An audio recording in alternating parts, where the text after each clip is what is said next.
Pemirsa, kami juga akan hadirkan, sudah ada Bang Hinca Panjaitan, Komandan TKN Eko Hukum dan juga Advokasi 02. Kemudian ada juga Yulianto Nurmansyah, maksud kami adalah tim hukum dari PHPU 03. Kemudian Bang Fahri Bahmid, Wakil Ketua Tim Hukum Prabowo Gibran. Selamat siang, ini sudah berada di Gedung Mahkamah Konstitusi. Mungkin saya mau ke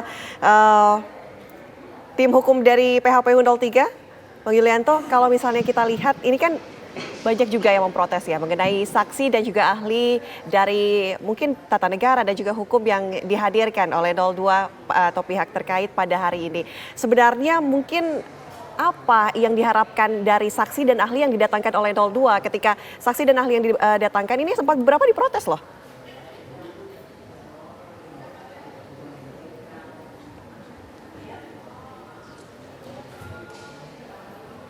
Ya, Bang Yulianto.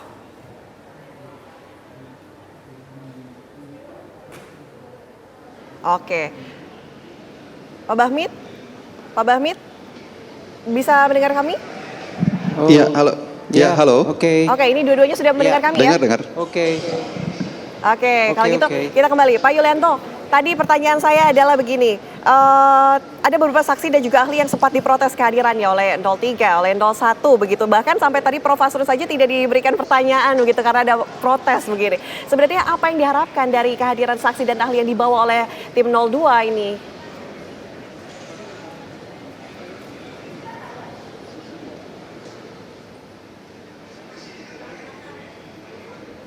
Pak Yulianto? Oke, tampaknya ada gangguan komunikasi. Pak Bahmid sudah bersama kami ya? Iya. Oke, pertanyaannya begini. Dengar. Oke, apa kemudian saksi dan ahli yang tim 02 bawa ini akan membela atau menguntungkan 02 ahli-ahli netral? Karena tadi ada sempat protes yang dilayangkan oleh kubu 01 juga 03 begitu. Iya. Tadi ada insiden itu ya. Itu hal biasa saja dalam persidangan.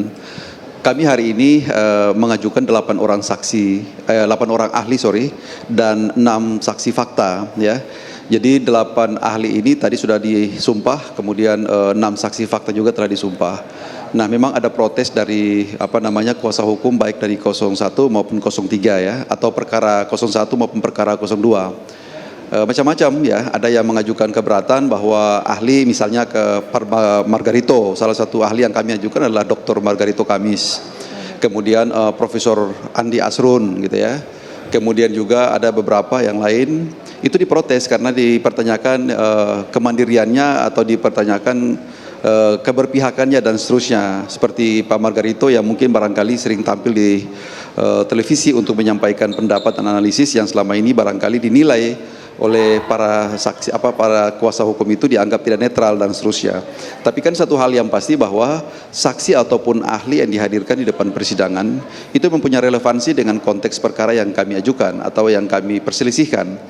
Nah, kebetulan ahli yang kami ajukan ini adalah dalam rangka untuk merespons dalil-dalil ataupun permohonan yang diajukan oleh pasangan 01 maupun 03. Misalnya kami hadirkan Dr. Margarito Kamis.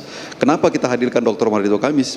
Dr. Margarito Kamis akan membantah atau akan menyampaikan analisis sepanjang berkaitan dengan dalil yang berkaitan dengan penunjukan PJ kepala daerah. Karena salah satu dalil yang diajukan oleh pemohon itu adalah kepala daerah yang ditunjuk oleh pemerintah itu dinilai menjadi mesin elektoral, katakanlah seperti itu ya, menjadi mesin elektoral untuk bekerja memenangkan pasangan calon tertentu. Nah, kami kan tentunya tidak sejalan dengan dalil seperti itu, makanya kami bantah. Cara membantahnya adalah bagaimana kita menghadirkan expert yang bisa menjelaskan bahwa mekanisme rekrutmen terhadap penyelenggara negara atau dalam hal ini adalah penunjukan PJ itu telah sejalan dengan Undang-Undang 10 2016. Kemudian ditindaklanjuti dengan putusan Mahkamah Konstitusi nomor 15 2022 yang diperintahkan untuk Menteri Dalam Negeri atau pemerintah menuangkan dalam bentuk peraturan khusus. Akhirnya semua dasar hukum itu kan telah jelas. Nah, hari ini itu seperti yang terjadi saat ini kayak begitu. Jadi ada juga yang memprotes, ada yang membantah, tapi akhirnya majelis hakim memperbolehkan untuk menyampaikan keterangannya karena sepenuhnya sesuai dengan hukum acara. Saksi ataupun ahli itu relevansinya itu dinilai oleh hakim. Jadi bukan relevansinya itu ditentukan oleh para pihak, apalagi kuasa hukum. Jadi sama sekali kuasa hukum tidak punya kapasitas untuk memprotes ataupun mengajukan keberatan terhadap saksi yang kami ajukan maupun ahli yang kami ajukan. Jadi insidennya seperti itu.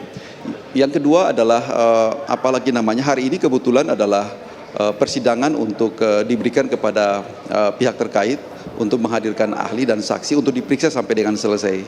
Jadi memang persidangan hari ini mungkin diperkirakan sampai dengan sore hari karena banyak kami ajukan ya ahli maupun saksi akan diperiksa secara serentak dan hari ini juga diperkirakan untuk harus selesai karena besok pagi persidangan ini telah diagendakan dengan agenda pemeriksaan atau meminta keterangan dari para menteri ya, ada 4 menteri yang dihadirkan di Mahkamah Konstitusi ini. Jadi memang targetnya hari ini persidangan harus selesai. Oke, Pak Yulianto sudah bisa mendengar kami Begitu, Mbak. di studio? Pak Yulianto? Sudah Oke. bisa mendengarkan? Ya. Oke, Pak Yulianto, tanggapan Anda bagaimana? Kalau tanggapan dari kita ya, kan ini Pak Margarito adalah saksi ahli ya, ahli keempat yang dihadirkan oleh pihak terkait 02. Kalau kita melihat seragam ya, apa yang mereka sampaikan yaitu pertama, tetap memberikan pendapat secara konsisten tanda kutip untuk membatasi keputusan atau pembahasan Mahkamah Agung tetap pada perhitungan yang sifatnya kalkulatif. Sedangkan pihak pemohon dari 01 dan 03 meminta Mahkamah Agung untuk melihat aspek-aspek yang bersifat kualitatif dalam pengambilan putusan. Kalau dari 01 tadi saksi ahlinya ya seperti itu ya. Semuanya mengatakan bahwa sebaiknya fokus pada perhitungan yang bersifat kalkulatif. Seperti itu kalau saya lihat sejauh ini. Oke, Pak Yulianto tadi juga Margarito kami sempat mengatakan bahwa apa yang dilakukan sekarang ini itu sebenarnya sudah sah atas dasar untuk memproses begitu. Bagaimana? Sah untuk memproses keabsahan dari hasil betul. KPU maksudnya? Iya betul. Oh. Ya kita lihat kan ini lagi berproses. Kalau dinyatakan seperti itu kita lihat nanti bagaimana pendapat para hakim dari MK itu sendiri. Jadi tidak dapat disimpulkan seperti itu. Tapi itu hak beliau kita hormati untuk menyimpulkan seperti itu. Tapi ahli itu memberikan pendapat ya. Yang tepatnya seperti itu, bukan menyimpulkan segala sesuatunya.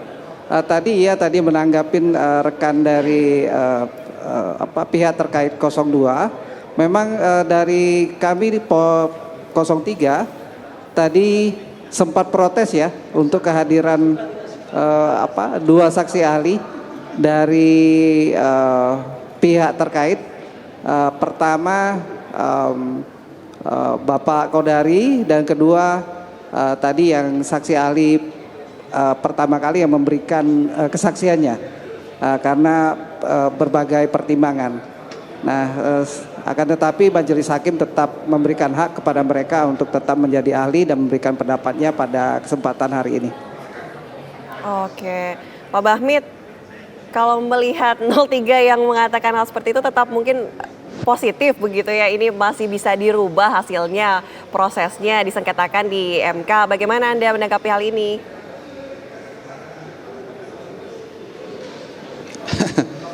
Ya namanya juga usaha ya, nggak apa-apa, nggak ada masalah. Semua pihak tentunya punya ekspektasi yang terbaik lah untuk upaya dan ikhtiar yang mereka lakukan saat ini. Dan memang Mahkamah Konstitusi inilah tempatnya untuk bagaimana semua hal itu diperjuangkan atau seluruh perselisihan ini diselesaikan. Kami pada hakikatnya, pada dasarnya menghormati saja setiap upaya yang dilakukan oleh para pihak. Tapi satu hal yang kami ingin sampaikan atau tegaskan pada kesempatan ini adalah bahwa persidangan ini telah dilangsungkan secara terbuka, secara dengan memberikan kesempatan yang seluas-luasnya kepada semua pihak dalam mengajukan berbagai bukti, berbagai saksi, alat bukti lain dan seterusnya.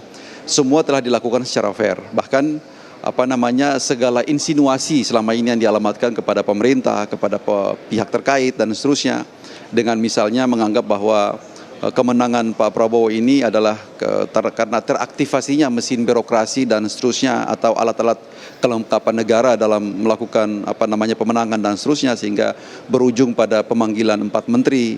Silakan saja, semua ini kan sudah dilakukan dengan cara yang terbuka. Tapi yang jelasnya bahwa pemanggilan 4 menteri itu sebenarnya untuk kepentingan pendalaman yang Mahkamah Konstitusi lakukan, bukan berdasar kepada permintaan para pihak.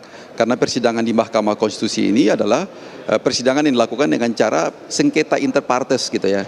Bukan model sengketa seperti kita mengajukan atau melakukan judicial review terhadap undang-undang yang sifatnya lebih banyak bagaimana negara mengambil peran-peran lewat mahkamah untuk mencari kebenaran ya, atau mungkin juga untuk mendudukan kebenaran-kebenaran dengan banyaknya saksi dan seterusnya.